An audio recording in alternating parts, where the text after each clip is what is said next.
Yeah. Monday Night Raw from May the 26th, 2025 was at best okay, but it was still boring nonetheless. So, damned if you do, damned if you don't, pretty much. Like I said, the show was okay at best. That's all I'm going to say. So, we kicked the show off with Seth Rollins, Paul Heyman, Braun Breaker, and Big Bronson Reed. They are basically the new quote-unquote bloodline. So, Paul Heyman, he gets on the mic. He calls Braun Breaker a badass. And he's an attack dog in a true bloodline of badasses. He continues to put over Braun Breaker by saying that he's going to main event WrestleMania 45, 46, 47, 48, 49, and 50, and so on. And I'm just like, are you fucking kidding me? You mean to tell me that Braun can't main event at like WrestleMania 44? Basically in 3 years' time? At least 3 years' time? Come on, man. Get real. But thankfully, Paul put him over.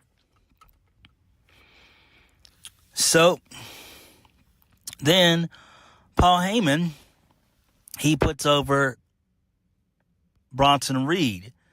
He talked about what Bronson Reed did to Seth Rollins in the past, saying that he's a violent man in a PG era and will put everyone down in front of him. Bronson Reed went after the top star of WWE, the future of the industry. Bronson Reed targeted Seth Rollins. And he said that in one night, Bronson Reed put a beating on Seth Rollins worse than Roman Reigns did in 10 years. And Bronson Reed did more to Seth Rollins than CM Punk did. So, yeah. So then, Seth Rollins gets on the mic. The crowd chants that he sought out. Seth Rollins says he hasn't changed a bit. He hasn't changed a beat. So the crowd chants, "Fuck you, Rollins." So Rollins can't believe that they're questioning his integrity. Less than 5 minutes ago, everyone in this building was singing his song. So Seth Rollins then says that he's the only person who deserves to wield absolute power. He's not the bad guy here. He's the only person capable of leading this company into the future. Only Seth Rollins can wield that power. That power comes through championships. He'd be standing here right now if it wasn't for... he'd be standing here right now as World Heavyweight Champion if it wasn't for Sami Zayn and CM Punk. So Seth Rollins talks about how he's going to qualify for Money in the Bank, in which he does later on in the show, which was the main event. He says that he'll qualify for Money in the Bank, win the Money in the Bank contract, and cash in the contract. Here's the beauty. He can do it whenever, however, and whomever he wants. And there's nobody who can stop him. That is complete domination. That's total power. And that is why he is a revolutionary and a visionary. He's Seth freaking Rollins. This was okay, but this was a little bit too long because of the crowd. The crowd, they sing songs way too much. It's annoying. It's okay to sing a wrestler song for maybe like 2 to 3 minutes, but after that, please stop so things can progress and move forward, please. So, there's that. But this is fine. We got a small, brief explanation to everything, I guess. Again, we still don't know the name of the stable. We don't know why they're there. How is Seth Rollins the future when he probably has at best like 4 or 5 WrestleManias in him somehow, and that's basically it. Like, he's been on top of the WWE for basically 10 years. So, how is he the future? Braun's the future. Braun Breaker, not Bronson Reed, but Braun Breaker's the future. Bronson Reed, do I see him as the future? He's still mid-card, so it is what it is. Moving on. This leads us into the first match of the night, Money in the Bank qualifying match, triple threat. Penta, he qualifies. He defeats Chad Gable and Dragon Lee in a very okay match, I guess. Crazy shit happened here. So, towards the end of the match, or middle of the match, Dragon Lee just leaped over the announce table and took out Penta, or was it both Penta and Chad Gable? That was insane. Penta did a nasty pile driver to Chad Gable, and I'm like, damn. Hopefully Chad Gable is okay. He got right back up. So, that was completely insane. I hope that Chad sees a doctor, because that was nasty. That was some nasty shit. So, Penta qualifying makes perfect sense. It is what it is. Now, Penta didn't win clean. He had help from Vikingo. So, Vikingo showed up. He got involved. He kicked Chad Gable in the head. And this allowed for Penta to hit the Penta driver on Dragon Lee for the 1, 2, 3. So that's pretty cool. It makes sense. So that's fine there. All right. Cool shit. Moving on. So Finn Balor said that he's focusing on getting back to business. So Dirty Dom, he comes into play. He's playing a video game with Carlito. So Roxanne Perez, she walks in with a tray of nuggies for Dom. She begins to rub his shoulder. So Liv Morgan, she shows up. She says, "Konnichiwa, bitches." Liv doesn't like what she's seeing. Finn Balor's happy, watching in the background. Liv Morgan says that Raquel kept her up to date with what's happening in the clubhouse, and it's quote-unquote interesting. She's going to address it later, but now she's going to talk to Adam Pearce about getting herself a qualifying match. And so Raquel then laughs at Dom. Finn Balor laughs and says it's great to have Liv Morgan back. And then Carlito warns Dom not to eat Roxanne's nuggies. That's cool there. Good shit. Cool shit. I like that. I like that. Really cool shit there. Nice. Moving on. So, this leads us into Rusev destroying Akira Tozawa. He squashed him. Akira Tozawa got in just a drop kick, and that shouldn't have even occurred at all. It is what it is. Who cares? But thankfully, the match was short and sweet. He locked in the accolade super tight. He held on tight. Then he wouldn't let go. So then Sheamus shows up, and then Rusev then lets go of Tozawa, and him and Sheamus have a little stare down for a brief moment, and then Rusev says, "Nah, fuck this, I'm out." So that's fine. It seems like they're setting up their feud. I do like this. I'm down for this. Let's slowly build this, please. Slowly. Let's slowly build this. But this is pretty cool. So, yeah. Moving on. So, Kathy Kelly is backstage with some comedians plugging in their Netflix show. Apparently, one of the guys made fun of WWE years ago. You know, putting down the business and all that jazz. Who cares? And then one of the guys was just hanging out with the War Raiders. And then his chest looked extremely tomato/beet red. And I'm like, damn, what the hell? But it don't matter.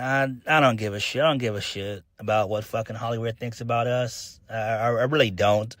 I hate how they look down on us. I mean, to me, it's not important. Because, you know, Hollywood's full of weirdos and clowns, if we're being honest. Like, come on. If you know, you know. Alright, moving on. Sami Zayn, he's not happy that he didn't go out there to stop Seth Rollins to deliberate to kick off the show.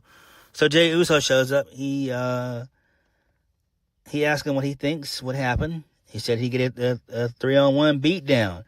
They need to pick their shots. Tonight, Sami Zayn needs to win the Money in the Bank qualifier. And if they try anything, Jay's got Sammy's back, and then they dap up, and then that was the end of the segment. Moving right along. This leads us into the triple threat match for the Tag Team Championships. The New Day, they retain against the Creed Brothers and the War Raiders, Eric and Ivar. Who cares about this? New Day win. I don't give a single fuck about this. The Raw Tag Team division is very, very weak. The Creed Brothers, they're fine, but they're kind of misguided.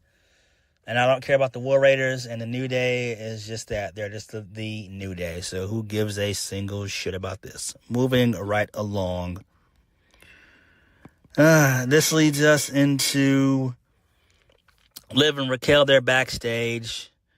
They run into Kairi Sane and Io Sky. Liv makes fun of them and says that their team is better than Kairi Sane's chances at Money in the Bank. Liv Morgan says when she wins the briefcase, she'll cash in on Io Sky, something that Kairi Sane could never do. Kairi Sane then challenges Liv Morgan to a match. Liv accepts, and then Raquel says that Kairi, she messed up. So, there's that. Who cares? Then this leads us into Jey Uso and Logan. My bad. Jey Uso and Gunther, they had words, and that was it. I don't care about this shit. I don't give a fuck about Jey Uso versus Gunther again. We don't need it. It doesn't need to happen. Enough is enough. There should have been like a stipulation match, either like a last man standing match, an I Quit match, or basically a 2 out of 3 falls match to end the damn feud. Like, enough is enough is enough. I'm tired of this shit. Move the fuck on. Shit. This is annoying. Like, it boggles my mind that we're going to get Jey Uso and Gunther again. They have faced each other 4 times already. Enough. I don't get it. It's a waste of everybody's fucking time. Moving on. So, this then leads us into Liv Morgan versus Kairi Sane. Kairi Sane gets the win. Roxanne Perez comes out towards the end. Raquel sees this. Her and Raquel, they begin to argue. And then Kairi Sane rolls up Liv for the 1, 2, 3. So, whatever. Who cares? Do I care about this shit? No. The fruit roll-up is the most devastating finisher in all of pro wrestling. Nobody can kick out of it. It's too damn strong. It's too OP. It's definitely over 9,000. I don't know. I really don't know. And I don't care about this. Moving on. Next, we get Rhea Ripley. We get a video package, a vignette for her. She says she's going to win Money in the Bank. And that was that. She tells both Io Sky and Tiffany Stratton to tell them to hold their titles tightly because no one is safe from Mommy in the Bank. Okay, who cares about this because Rhea Ripley's not going to win? Why would she? Moving on. This leads us into more Judgment Day stuff. So, we don't hear the audio at first. So, Dom says that he didn't see the match. Liv Morgan says Raquel Rodriguez is the veteran and she should have known better. And then Liv storms off with Dom chasing after her. And then Finn Balor's giddy at the turmoil. Who cares? Moving on. This leads us into Becky Lynch and Lyra Valkyria. Both of them cut a pretty lengthy promo. I'm not going to really go over all of it. Basically, the gist is that Lyra's got Becky's number. All she wanted to do was beat her anyway. She said that Becky made this personal when she got in the face of her fiance and tried to hurt her eye and tried to break her arm, so it's personal. And at Money in the Bank, she's going to hurt Becky Lynch and her ego. So, Becky says that she's going to cost Lyra her opportunity. She said she was done with Lyra and she wanted to move on to bigger and better things. But Lyra may have won the match, but she won the night. At the end of the night, Becky went home with her hot husband, a.k.a. Seth Rollins, while Lyra Valkyria went to the hospital with her weird little fiancé. So, Lyra says that Becky's husband is the only talented thing about her. That was a nice little jab right there. So the two of them, they bicker back and forth. And then Lyra says that she beat Becky with her eyes closed. She did it last time. So I'm like, wow, okay. So Lyra, you're that good? All right, okay. So basically, Becky lays down the challenge to Lyra that she just wants one more opportunity, and if she loses, she'll never challenge for the championship ever again. But she wants Lyra, if she wins, she wants Lyra to raise her hand, and that's it. I'm like, what? I mean, I get it. That's cool, but come on. So this all but guarantees that Becky Lynch is going to win at Money in the Bank. Okay. Hopefully they spice this up a little bit. Hopefully we just don't get just another match. We need a stipulation with this. And what I mean by that stipulation, I'm talking about like an actual feud ender. Let's just not, let's just not do basic, hey, if I win, you raise my hand and that's it. I'm like, okay, there's got to be more than that, but whatever. But Lyra's promo was okay. It was extremely generic, but it was alright. Moving on. Sami Zayn is backstage. He's getting ready for his match. Karrion Kross shows up. He gets a really good reaction. And basically, he tells Sami to his face that he's never going to be world champion. When's he going to stop trying to chase after that goal?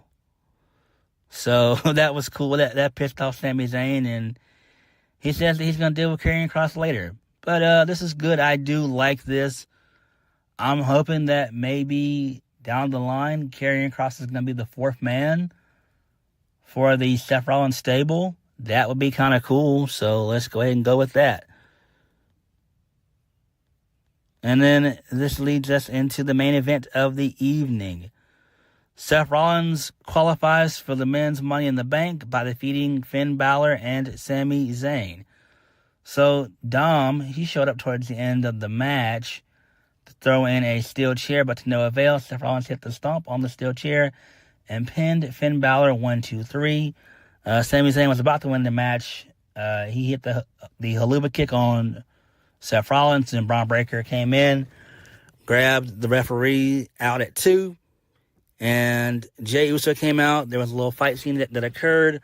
Braun took out Jey Uso with the spear, and, Seth Rollins won. So there's that. Post-match, CM Punk's music played for a brief second. CM Punk showed up, GTS Seth Rollins from behind, and he got out of Dodge, went through the crowd and celebrated, and that was the show. Okay, my thing is, why in the hell is CM Punk there and he's not being used? He's only used for the last minute to 2 minutes left of the show. Why? This man needs to be on the mic or doing a backstage segment or a match or something. We need something. I get it. You don't want CM Punk to wrestle every single week. Okay, I get it. That's understandable. I get it. I can meet you halfway with that. That's fine. That's fine. We can shake hands on that one. But could we not have CM Punk cut a promo, whether it's a good 3 to 5 minutes, come out and cut a promo? Come out with vengeance on his mind and saying that he's going to, get revenge on what happened to him from Bronson Reed and Braun Breaker and Seth Rollins. something like that would be very, very beneficial.